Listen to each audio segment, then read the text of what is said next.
Welcome to Canada's most irreverent talk show. This is the Andrew Lawton Show, brought to you by True North.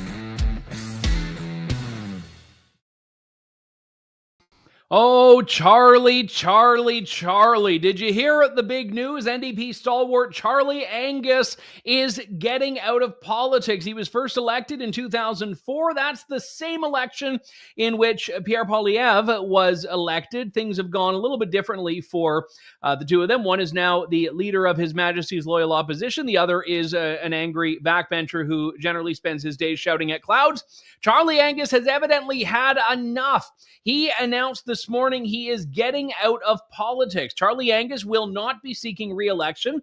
He has held the riding of Timmins James Bay in Northern Ontario for quite some time. Moments later, two more NDP MPs announced they too would be getting out of it. That is a bit of a cold open for us here. Welcome everyone to the Andrew Lawton Show, Canada's most irreverent talk show on True North. I'm feeling especially irreverent today, with the NDPers deciding they are going to jump off the ship right now that is certainly on its way down. It's a green ship. It's powered by solar panels. It really hasn't gone anywhere. But the NDPers have said they are getting out of it. Now, this is just 3 MPs. I think that's 12% of the NDP's overall caucus that just in one day say they are getting out of politics. Now, the NDP office, Jagmeet Singh, the leader, has of course put out the statement saying, oh yes, we thank them for their service on behalf of all New Democrats. We have the statement there. I want to thank Rachel, Charlie, and Carol for their years of advocacy and dedication to serving working people. I mean, they weren't working themselves, so they were serving working people, apparently. They've all accomplished so much for Canadians and worked tirelessly to make our country a fairer, better place. They've added so much to our party, and we'll miss their contributions around the caucus table. I want to wish my friends the very best when each of them begins their next chapter. Now, Charlie Angus is very helpful in politics because he has no inside voice. He'll say exactly what he's thinking, which is a refreshing quality in politics. It's a shame that what he's thinking is usually utterly bonkers. But when Charlie Angus gave his resignation statement, he had said something that I wanted to share. Now, this was from a Globe and Mail piece by Ian Bailey. Charlie Angus says, one political era is ending and another begins. As part of this renewal, I have decided not to run for re-election. There's something embedded in that I find quite interesting. He's acknowledging that there is a change in political era, and I don't think he just means Justin Trudeau getting voted out and possibly, it seems like almost certainly Pierre Poilievre getting voted in. I think he means that people like him are not relevant in Canadian politics. Now, maybe he doesn't understand that, and I realize I'm extrapolating a fair bit from what he said there, so take it with a grain of salt. But he's realizing that there is coming a point in Canadian politics, we're basically at the beginning of that point now, when things are changing, that we're beyond the point of just tweaking, and people like him actually realize it and are getting out while they can. Other people involved, Rachel Blaney and Carol Hughes, not as prominent members of the caucus, but nevertheless, it's a small caucus. So these sorts of things are certainly notable when people jump down. Now, Jagmeet Singh, I feel bad in a way, because I make fun of him and I don't feel bad about it at all. The joke that someone recently brought up that I had just mentioned a while back, I was in Ottawa, I think it was in the fall for some reason or another, and after question period, all the cabinet ministers get in their limos and leave, and a lot of the MPs get out and walk, and I was walking back to my hotel, and I looked up and I saw Jagmeet Singh just strolling by on his bicycle. And I remarked later how odd I found it that he was able to bicycle without a functioning spine. And take whatever visual you want of just some limp spaghetti noodle trying to ride a bike down Wellington Street. But Jagmeet Singh has, as NDP leader, taken a position that could have made him the most powerful man in Canada. He could have had that. He is the one that holds the keys to the kingdom. He is the one that holds the balance of power. It is only with his say-so that the Liberals can pass legislation, really, because the Bloc have not been reliable dance partners. The Conservatives are opposing. So Jagmeet Singh is the guy that stands between Canadians and an election. And what has he gotten for that? He got, national pharmacare. That was the big NDP flagship policy. Oh, wait. it's birth control and a diabetes drug, and it only applies to some people. What about dental care? Yeah, it only applies to a handful of people. Okay, so he has gotten his party nothing. And if you're the NDP, you know you're never going to form government. You know you're never going to get elected. The only thing you have are your principles. The only thing you have are your beliefs and your convictions. If you give up those and get nothing in return, what is the point of it all? What were you there for? So he actually had power, he had authority, and he chose not to wield it, or in his mind, he thinks he has wielded it. I won't do the gag today, but there's kind of a running gag I've done on the show in the past where I show Jagmeet Singh's stage entrance after the 2019 and 2021 elections when his party has just been trounced, and he comes on and does this like big exciting dance as though he was the real winner of it. It's like that meme of the guy who comes in third place at a tournament, but he's like, dumping champagne on himself and biting his medal. It's basically that meme. And Charlie Angus also has a book coming out. So he is exiting politics with a bit of a manifesto.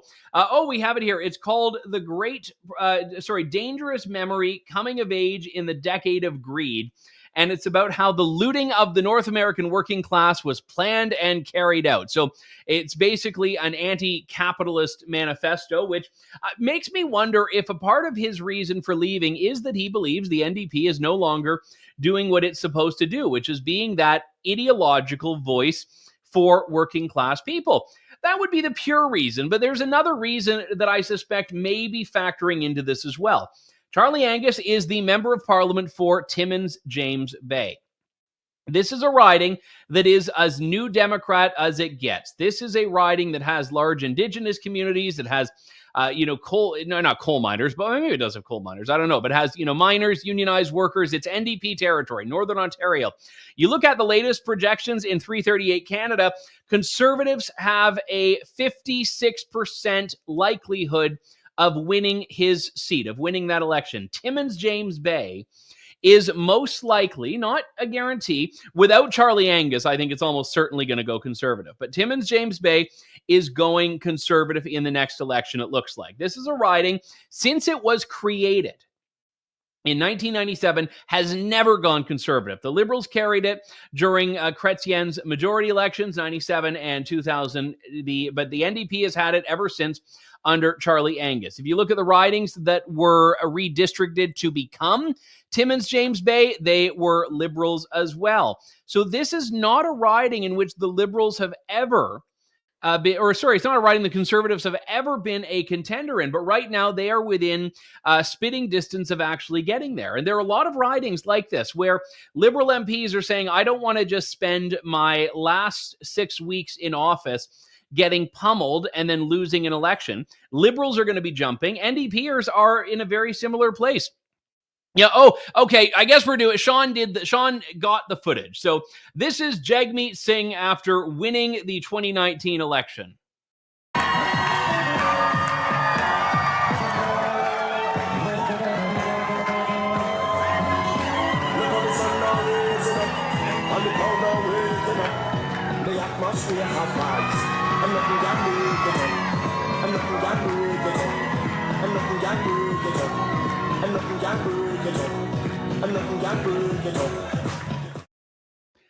Sorry, I'm told he didn't actually win the election. No one told him, though, that he didn't win the election. 2021 was a little bit more of an austere victory dance, but he still thinks he won.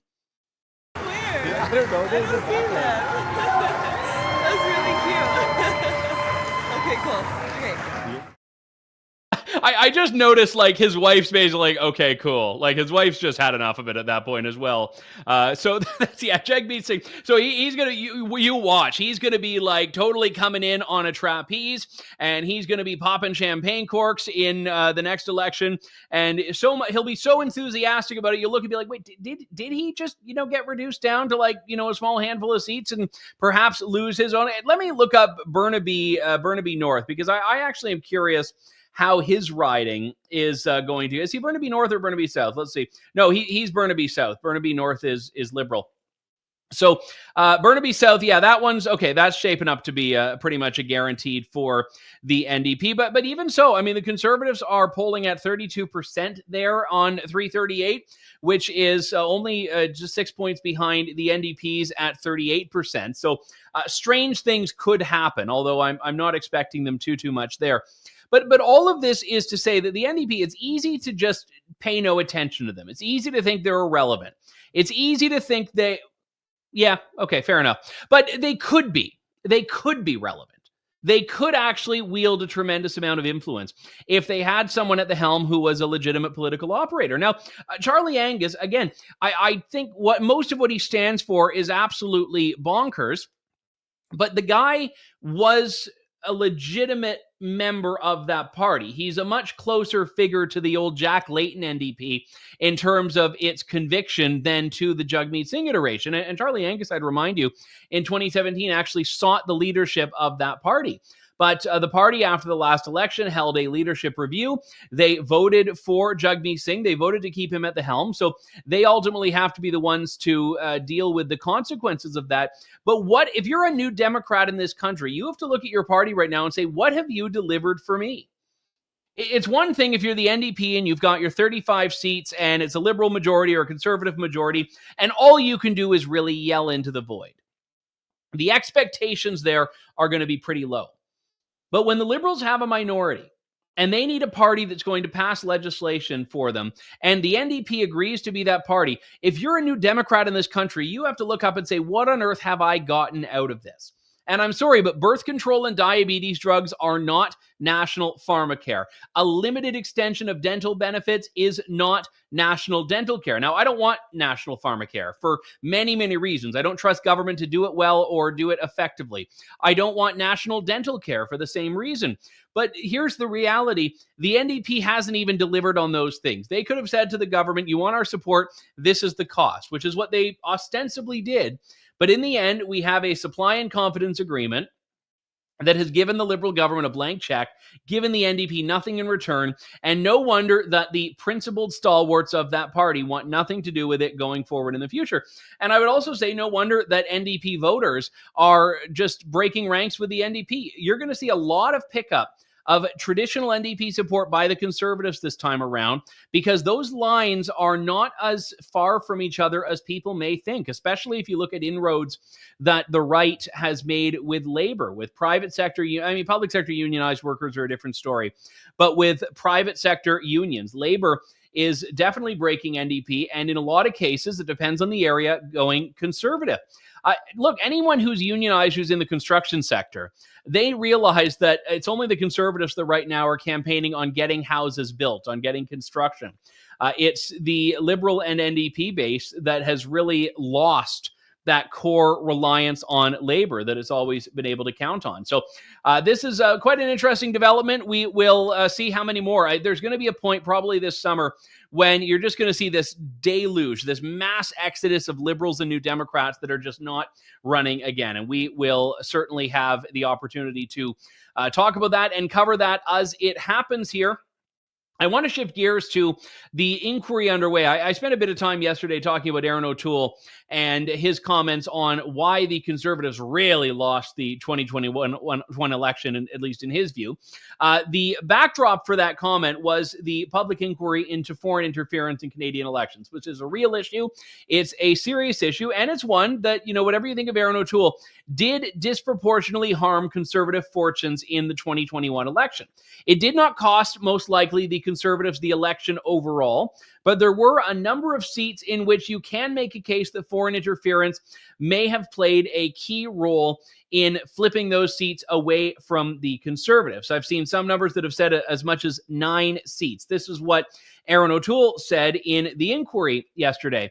And I think it's an interesting discussion to have, because foreign interference, oftentimes the Liberals try to view it as something that is just in the abstract, where, oh, yes, it happens and we don't like it and it's terrible, and China is trying to meddle, maybe India, maybe all these other places, but they don't want to deal with the specifics of it, which is that when China is interfering in Canadian democracy, when they're interfering in a Liberal nomination, when they're interfering in a general election, there's a reason for it.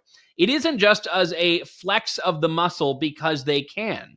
It's because they have a vested interest in the outcome. They either really don't want one particular person or party to get in, or they really do want another party or person to get in.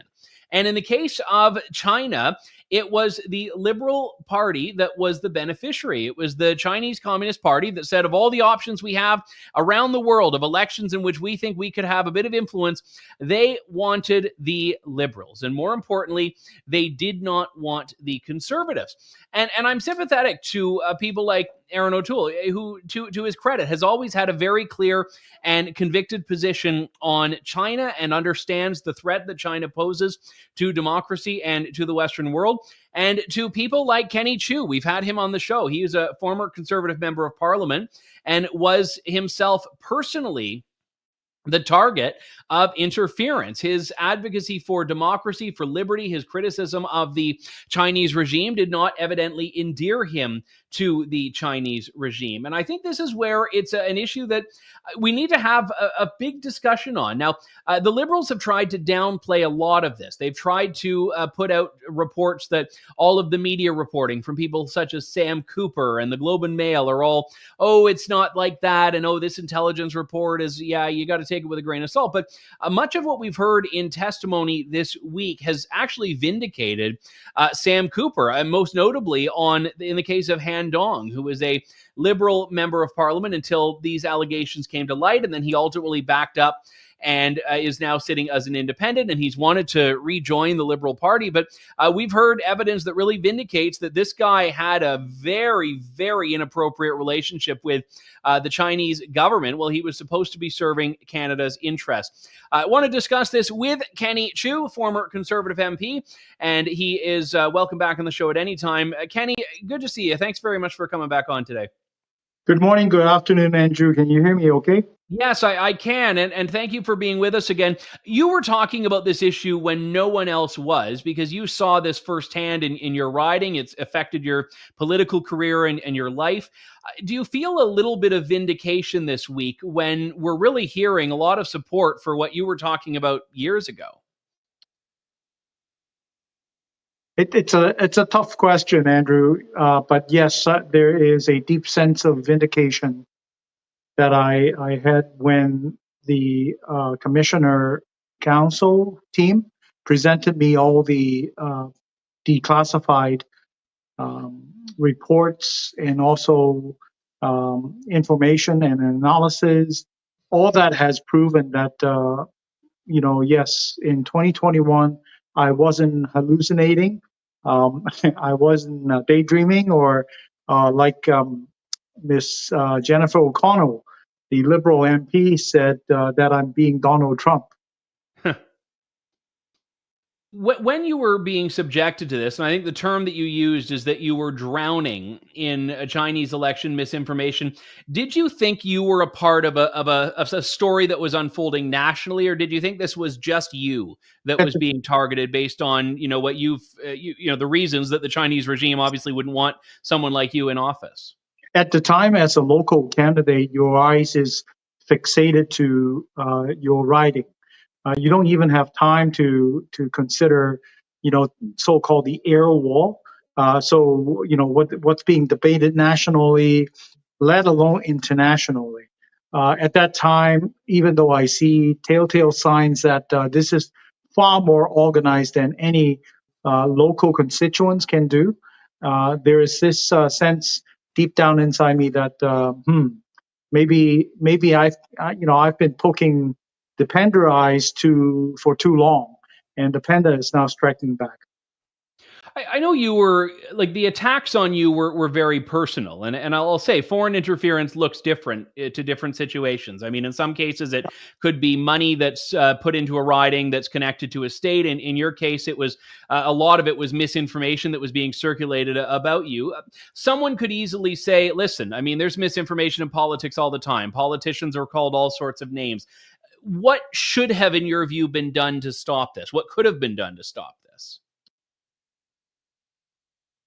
The Canadian reality is that there are populations that are segregated, that are base their information, their day in, day out worldview on their selected platform of social media, or even just local radio stations, TV news, or printed media.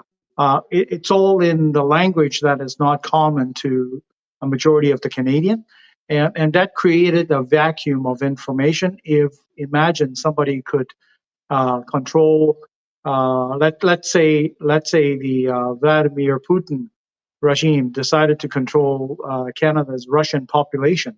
And if the Russian population does not speak, read, write English or French, it will become very easy, because all they have to do is just buy out the media, that the local Canadian media that they have, and then pump this information to these diaspora community that uses Russian social media. So this is what I observe to be the case in Canada, and it's still ongoing, Andrew. I'll ask, I'll mention WeChat specifically. I ran for office provincially in Ontario many years ago, and I had some volunteers that were from the Chinese community that were incredible, hardworking people, and they said, oh, you've got to get on WeChat. It's how we talk. So I did it, and, before long, I was getting added to all of these different groups, and of course, I was looking at my phone, and it's all in, I can't read any of it, so, I don't know if it was helping me or hurting me, but you raise an important point, which is that these are massive, massive networks. WeChat itself is huge. And people are communicating, and it's really, there's no way to catch up if you have something that is blatantly false, something that could have been planted by a foreign actor that's circulating in these communities at a rapid pace in a language that many law enforcement and intelligence experts are not able to read. Yeah, this is one point that had come up during the commission hearing yesterday. And, it's actually worse than that, Andrew, unfortunately, because WeChat and Weixin and QQ, or even Xiaohongshu, Little Red Book. These are social media platforms that are popular in Chinese, but in an authoritarian regime, all these platforms are not only monitored, but also has been tightly controlled. Messages would be scanned, and they will be traced and logged, and so it's a big challenge. If I could just interject there for a moment. So theoretically, if you were to try to combat this information and say this is all untrue and here's why, that might not even make it through the platform. It may not, because it's been controlled not just by the algorithm. So your message could be prioritized much lower than the other ones. I'm sure you're familiarized with that. We live in Canada now. But also, it may not even go through. And even if it's gone through, it may get prioritized against in a lower rank than the disinformation. The thing is, Andrew, you can summon the Facebook president or CEO or whatever that are registered in Canada to come to the House of Commons and ask them to explain, hold them to account. Google is similar, and we've seen that they've done that in the U.S. Congress. But good luck if you try to get the TikTok mother company Douyin to come to Parliament of Canada to explain why their algorithm biases one side or from the other. So what would you like to see moving forward? Because, the Liberal government has said that, yes, it takes this very seriously, and they're going to do everything they can to safeguard the next election. I've not seen a concrete plan on what is being done to stop this from happening. So in the 2025 election, which is going to be a very high stakes election, I could see this being exactly as problematic as it was in 2021. So far, the government seems to be still in denial mode. I'm sure you have heard Prime Minister Justin Trudeau in response to the question about foreign interference. He is still saying that it's sour grapes, these are sore losers, and all that. Not recognizing it's a big problem, because it sends two messages. The first one is Canadians should not be over concerned about this. This is nothing. It lowers people's alert on the situation. And secondly, it also sends a message to Russia, Iran, People's Republic of China, all these predatorial nations, hostile nations that are interested in influencing Canada, that we're still burying our heads in the sand, just like an ostrich. And so come and exploit our people in any way that you can. Well, and I think that's a very important note, because you had said as well that Canada didn't really protect you like you thought it would. So, look, the life is what it is, and you may have been able to have won that election had this not been there. There's a very real chance you could have, but the election happened. The results were certified. What needs to be done if you had to, write the law basically, or could write the law, write the roadmap to the next election? What would you do? Could have, should have, would have. Andrew, you're right. And Aaron O'Toole, even him, said in an interview pretty much the same thing. What's important is how do we as Canadians move forward? Mm-hmm. The world, it's a dog-eat-dog world. It's very cruel, and we must safeguard our citizens from that. And what I would propose is, let's start with the lowest hanging fruit in establishing a foreign influence transparency scheme, which mm-hmm. is similar to what the Australian and I had proposed. That way, we're not denying anybody's political activities or rights, but we're just moving them from underneath the table to above the table, under the sunlight. And as we all know, it's the best disinfectant. Beyond that, we also need perhaps fact checkers that are in their native language, and these could be non-government agencies that are certified by the government to be, to have the integrity and honesty. They could be university, they could be NGOs proper. And then during the election time, these organizations, if they could analyze specific language responsible for fact-checking a certain language, then the government could direct diaspora communities, doesn't matter whether it's Iranian, Persian, or Chinese or Mandarin Cantonese, to these certified fact checkers for information to confirm. So there are many things that we can do, and one of the best country for us to ask brainstorming ideas is actually Taiwan. They are at the front line of this info war with China. So they have garnered tremendous amount of experience and ideas, and I'm sure they're more than willing to share with us. All right. Well, I appreciate that very much, and your continued advocacy on this. I mean, in a roundabout way, it's a great compliment to your integrity that you were targeted, because it means that they felt threatened by what you were doing. So appreciate you speaking up in this way, Kenny Chiu. Thank you, Andrew, for having me. All right, my pleasure. You're welcome back anytime. One thing I wanted to revisit was the immigration about face from Justin Trudeau. I shared the clip the last couple of days. Justin Trudeau comes out and says what most Canadians were thinking of and realizing, which was that Canada has had a bit of an overflow of immigration in terms of temporary residents, and it's been more than the country could absorb. Those are Justin Trudeau's languages, or that's Justin Trudeau's language, far beyond, I should say.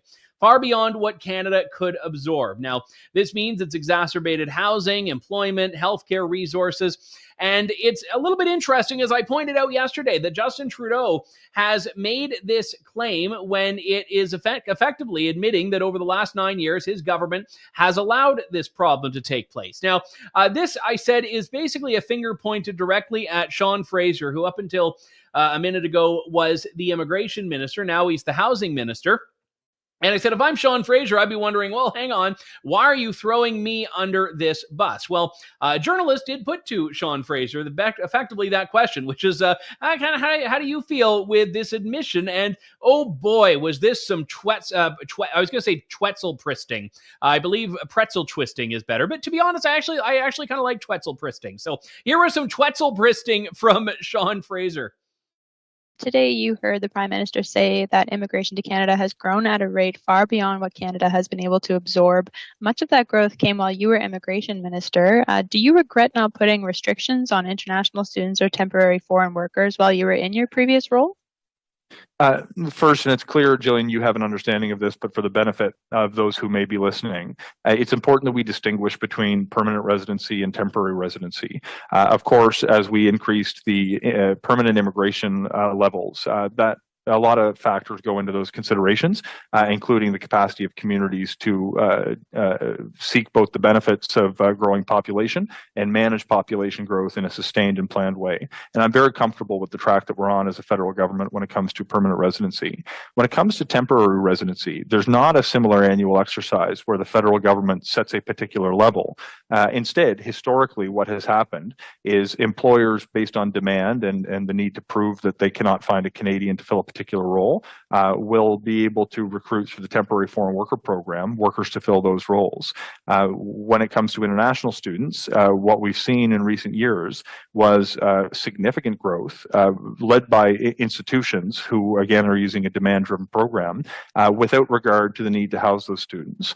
While I was still in that portfolio, and you'll hear answers to interview questions I gave back in the spring of last year, we were moving towards some of the measures that Minister Miller has put in place. And I think those measures have largely been the right thing to do to insist that a demand-driven program, when it puts too much pressure on communities and doesn't provide the housing or other services people need, then we did need to step in. Overall, I feel coming out of the pandemic, it was essential that we listened to businesses that were at risk of closure when we had over 1 million job vacancies in the economy, that we listened to institutions who had gone for a few years without access to international students who may have been studying abroad and weren't able to come into Canada. But as we come out of this pandemic era and post-pandemic phase, more to what we feel is a normal and stable course for the next few years ahead, I think we have to make sure that we're, even on the temporary programs, which are historically driven by employers and institutions, we put measures in place to ensure that communities can accommodate a growing population. Oh, ever interesting. So yeah, when it comes to permanent residents, oh yes, we can control that. Temporary residents, oh no, it's businesses. They decide what they need, and universities, they decide what they need. He's basically blaming everyone but the Liberal government. So Justin Trudeau says, yeah, this was terrible, it wasn't sustainable. Then his immigration minister gets the obvious question, and it's everyone else's fault. Now, my hope would be that all of this means we can finally have that adult conversation on immigration. Justin Trudeau said yesterday or 2 days ago what just like 5 days ago would have been called racist if someone else said it, because if you have a discussion about immigration, that's inevitably where it goes. And this was part of an essay that was published by Macdonald-Laurier Institute, written by Joe Adam George a couple of months back. Canada, it's not racist or xenophobic to talk about immigration. So my hope would be that all of this triggers a real grown-up discussion on immigration, that we can shed the name-calling and put that all aside and have it. Whether we'll get that in politics, I don't know, but we certainly should. Joe Adam George joins me now from the Macdonald-Laurier Institute. Joe, good to talk to you. Thanks for coming on today. Absolute pleasure, Andrew. So let's first off talk about why this has become such an impossible conversation, because you trace in your essay back more than 50 years when Canada became, from an official perspective, a multicultural country. And I don't think on its surface there's anything wrong with recognizing that Canada has people of different cultures and backgrounds.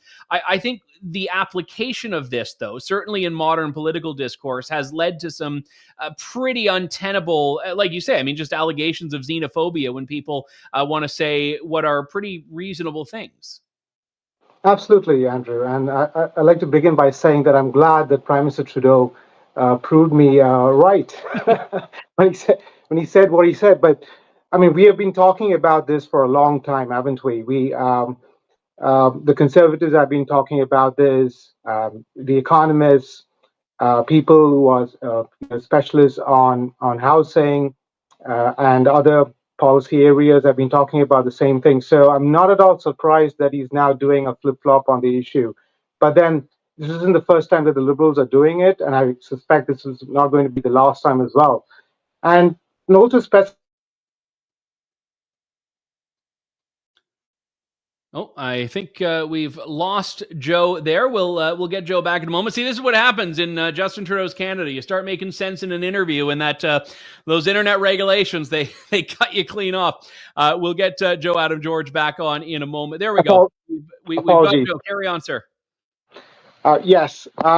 Sorry. So I was saying, with regard to my piece, I wanted to also clarify that this is by no way an anti-immigration piece. The whole No. idea of the piece was that I am absolutely supportive of immigration, and I believe that Canada has to have immigration, but it needs to be done right. And what really pissed me off as a person of color and as a pro-immigrant, as you know, as an immigrant myself, is that we can't seem to have these honest conversations around around immigration, around even allied issues like housing, infrastructure, crime, foreign policy, without being branded as racist or xenophobic. And that's what really frustrates me. And I find that very disingenuous when it comes from the liberals and the progressive left. But I'm really glad that the conversation and the narrative around this issue is now being, is now significantly changing. But I now. Oh, we've lost Yeah, him again. Oh, there we go. but yeah, I fear that in the years to come, if we continue down this path, it's going to be very bleak for Canada, and we're going to lose the consensus on immigration altogether.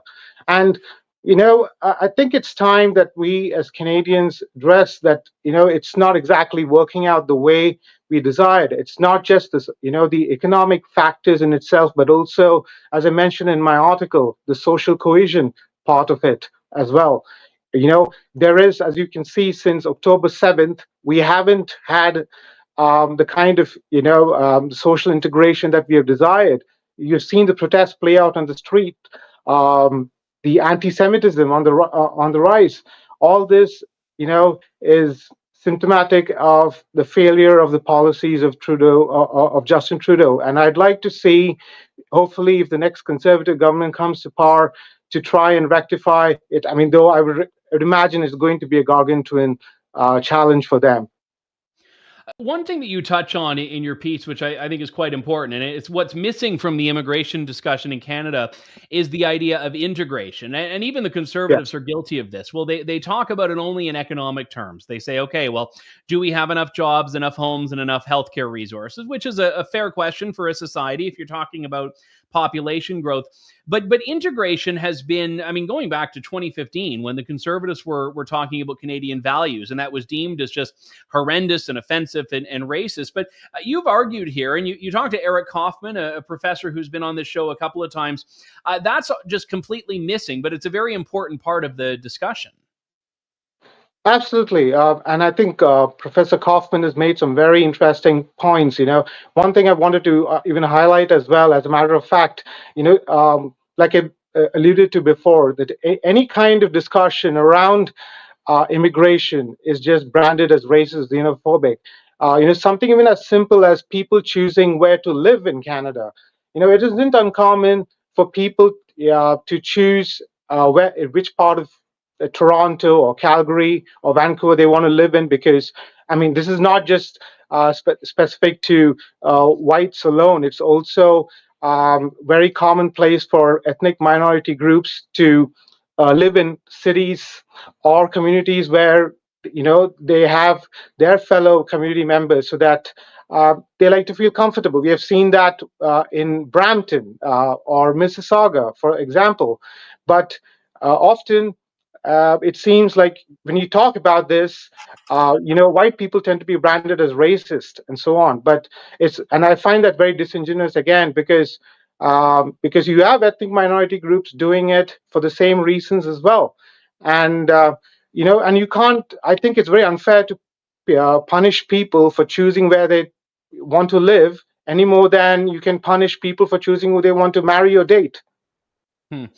One point that's interesting, and you raised this in your piece, is other countries that have gone through their own about face on this. And Yeah. countries have typically been very progressive, very pro-immigrant. I don't even like calling it pro-immigration, because you and I are both pro-immigration, but we're pro-sensible immigration. Yeah. So other countries, like Germany is one of the biggest examples of, I think, a failure on the immigration front. They went through this horrendous asylum year in, I think it was like 2014 or 2015. They brought in 1 million people in the span of a year. Yes. And had a lot of issues over the next few years that still continue to this day.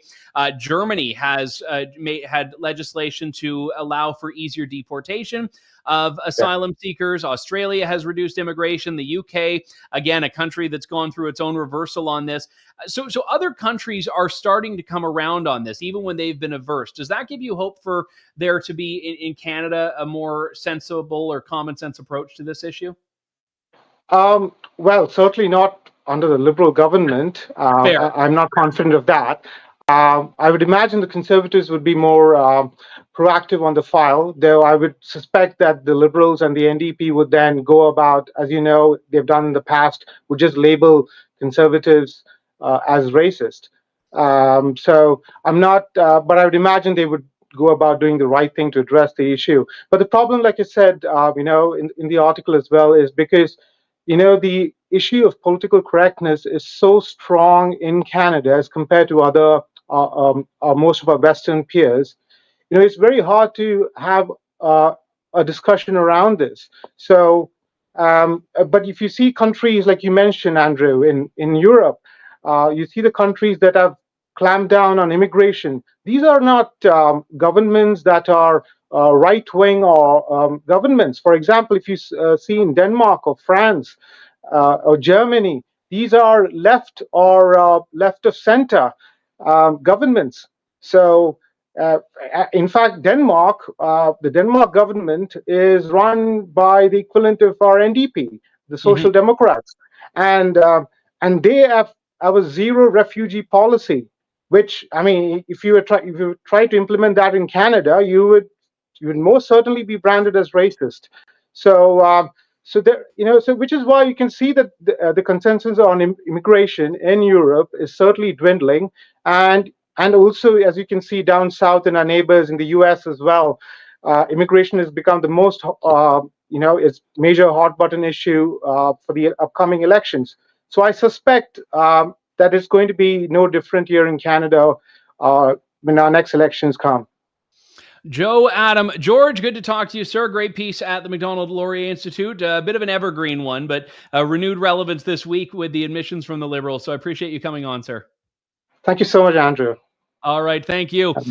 We are just about out of time for today and for the week. I will tell you now, next week, the beginning of the week will be a bit of a normal week, but later on, I'm going to be broadcasting live from the Canada Strong and Free Network Conference in Ottawa. We've got a great set of shows planned out. Actually, I say that we haven't planned any of it, but it will. Well, we have one interview lined up, but it's a really good interview. It's a former Prime Minister, but not of Canada, so it'll be good though. And we'll have some other stuff planned. I am going to be interviewing Blaine Higgs and Danielle Smith on stage, so that will be fun, and hopefully we'll have some footage of that to share with you. But do stay tuned, and if you're in Ottawa, it might be worth coming out and seeing us. And Sean's trying to tell me other things that are. I'm not teasing the whole week next week, Sean. I'm just talking about what's happening at Canada Strong and Free. No, I'm not going to tell them who the surprise Monday guest is until Monday. So we do have a surprise Monday guest on Monday's show, which will be a lot of fun. But anyway, that does it for that. But I try to kind of give the people what they want.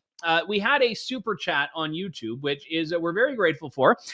Marco Peruzza writes, when Pierre, because we were talking about the walk-on music that Jagmeet Singh has, where he dances even though he lost. So Marco says, when Pierre enters the 2025 debate, I want the Stone Cold entrance music. I believe Stone Cold Steve Austin is what that's a reference to, the pro wrestler.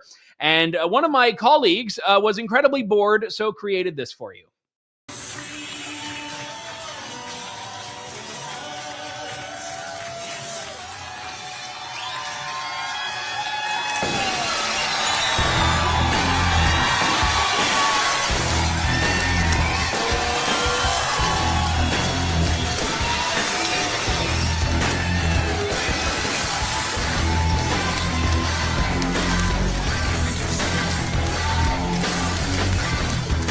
Thank you very much. Who's ready to axe the tax?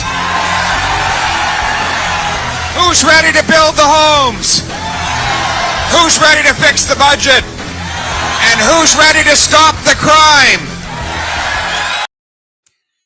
I know. Okay, so I won't name the person. I think I might have just named the person who did that. You couldn't have found a video where his face didn't have a sign in front of it for the first half of it? Anyway. It was okay. So you got the song, Marco. I hope it was worth your $5 super chat. We appreciate very much your support. All right. Well, I'm back tomorrow for Off the Record next week from Ottawa, and I hope you have a fantastic weekend here from the Andrew Lawton Show team. Thank you. God bless, and good day to you all. Thanks for listening to The Andrew Lawton Show. Support the program by donating to True North at www.tnc.news.